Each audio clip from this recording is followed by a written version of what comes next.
हाँ हम कर्जा हई पुअरा के ताप जैसन धधकत धुआं के गर्दा हई।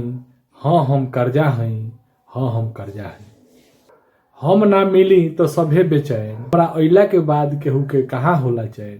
कितना जिंदगी के अंधेरा दिखाइला, सोच समझ के हमके ना लेब त, सोच समझ के हमके ना लेब त। कितना जना के राते दिन रोआइला, कितना जना के राते दिन रोआइला। दुख में लुकाइल हम पर्दा हई, दुख में लुकाइल हम पर्दा हई। हाँ हम कर्जा हई।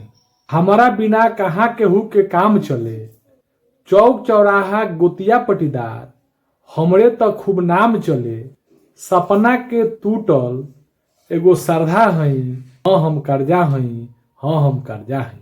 गांव जवार देश प्रदेश के कहो, विदेशों ले हमरे चलते रोता। ना जाने हमरा चलते सुखले सपना बोता। हंसी खुशी उहे रहे जेकरा भीड़ी हम नइखी, जेकरा भीड़ी हम बानी ऊ कहाँ राते दिने सोता। एक दूसरे से दूर करावल ए प्रेमी आरी औरी फरसा हई। हाँ हम कर्जा हई, हाँ हम कर्जा हई। हम आवे नी तो थोड़ा खुशी मिलेला, हमरा के चुकावे में निमन निमन जना के दिल तक हिलेला। कोरा कागज पर लिखल अपने आप में माहुर जैसन जर्दा हई। हाँ हम कर्जा हई, हाँ हम कर्जा हई, हाँ हम कर्जा हई।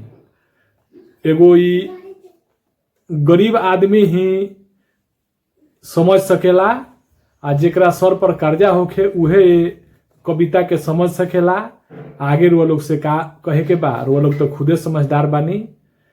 हमारे ऐसा ही एक से बढ़ के कविता हमारे YouTube चैनल सुशील कुमार प्रेमी ऑफिशियल के नाम पर जा रहल बा, और वो लोग से आग्रह बा कि एकरा के वो लोग एक बार जरूर देखी और ज्यादा से ज्यादा लाइक दुलार और प्यार दही, ज्यादा से ज्यादा शेयर करी। जय हिंद, जय बिहार, जय भोजपुरिया। नमस्कार, प्रणाम।